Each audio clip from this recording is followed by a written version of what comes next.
Janasena party నేతలు కార్యకర్తలకు Pawan Kalyan warning ఇచ్చారు. పార్టీకి చెందిన ఏ ఒక్కరూ ప్రభుత్వానికి అధికారులకు వ్యతిరేకంగా మాట్లాడవద్దని సూచించారు. రాష్ట్రాభివృద్ది, ప్రజా సంక్షేమమే ధ్యేయంగా ప్రభుత్వం పనిచేస్తున్న తరుణంలో పార్టీ నియమ నిబంధనలను ఉల్లంఘించి ప్రభుత్వానికి వ్యతిరేకంగా పార్టీలోని ఎవరు మాట్లాడినా కఠిన చర్యలు తప్పవని హెచ్చరించారు. షోకాజ్ నోటీస్, సస్పెన్షన్ వరకు తెచ్చుకోవద్దని వార్నింగ్ ఇచ్చారు జనసేనాని. ఆంధ్రప్రదేశ్ డిప్యూటీ సీఎం పవన్ కళ్యాణ్ జన సైనికుల్ని హెచ్చరించారు. జనసేన పార్టీ నేతలు, కార్యకర్తలు ప్రభుత్వం, అధికారులపై అనవసరమైన, వివాదాస్పదమైన వ్యాఖ్యలు చేయొద్దన్నారు పవన్. ఎవరైనా ప్రభుత్వానికి వ్యతిరేకంగా మాట్లాడినా, అధికారుల పనితీరును బలహీనపరిచేలా నిరాధార ఆరోపణలు చేసినా కఠిన చర్యలుంటాయని వార్నింగ్ ఇచ్చారు.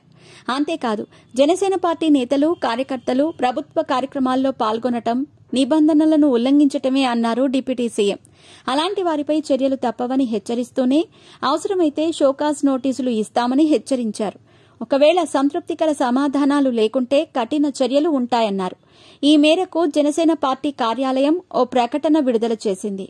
ఆంధ్రప్రదేశ్ రాష్ట్రంలో అభివృద్ది క్షీణదశకు చేరి ప్రభుత్వ వ్యవస్థలన్నీ అస్తవ్యస్తమైన దశలో ఉన్నాయన్నారు పవన్ కళ్యాణ్. ఇలాంటి పరిస్థితుల్లో ఎన్డీఏ ప్రభుత్వం పరిపాలనా బాధ్యతలు చేపట్టిందని గుర్తు చేశారు.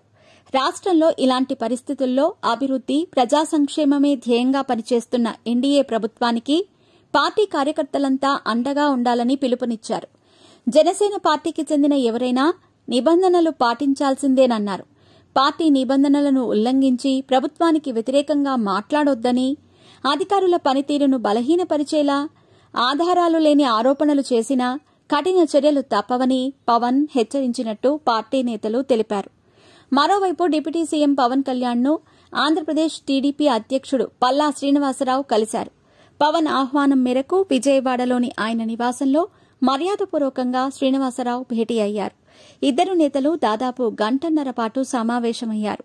టీడీపీ, జనసేన పార్టీల శ్రేణుల మధ్య క్షేత్రస్థాయిలో సమన్వయం, ప్రజల్లోకి వెళ్లి చేయాల్సిన పనులు, ప్రస్తుత రాజకీయ పరిస్థితులపై ప్రధానంగా చర్చించారు.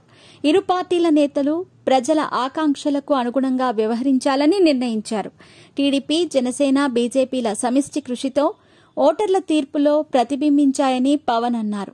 చంద్రబాబు సుదీర్ఘ పాలనానుభవం, ప్రధాని మోదీ నాయకత్వం మీద నమ్మకం, పవన్ కళ్యాణ్ పోరాట పటిమతో ఆంధ్రప్రదేశ్ ఎన్నికల్లో ఎన్డీఏ కూటమికి ప్రజలు బ్రహ్మరథం పట్టారని పల్లా శ్రీనివాసరావు వ్యాఖ్యానించారు.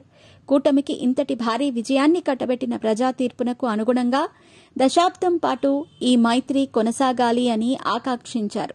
ఇరు పార్టీల కార్యకర్తలు ఈ మేరకు కార్యాచరణను నేతలు నిరంతరం పర్యవేక్షించాలన్నారు పవన్ కళ్యాణ్, పల్లా శ్రీనివాసరావు.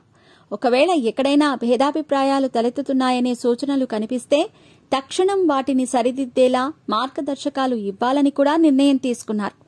గత ప్రభుత్వంలో జరిగిన అవినీతి, అరాచకాలను ప్రజలకు వివరించాలని, రాష్ట్రంలో కూటమి ప్రభుత్వం సుపరిపాలన అందించాలని ఇద్దరు నేతలు అభిప్రాయపడ్డారు.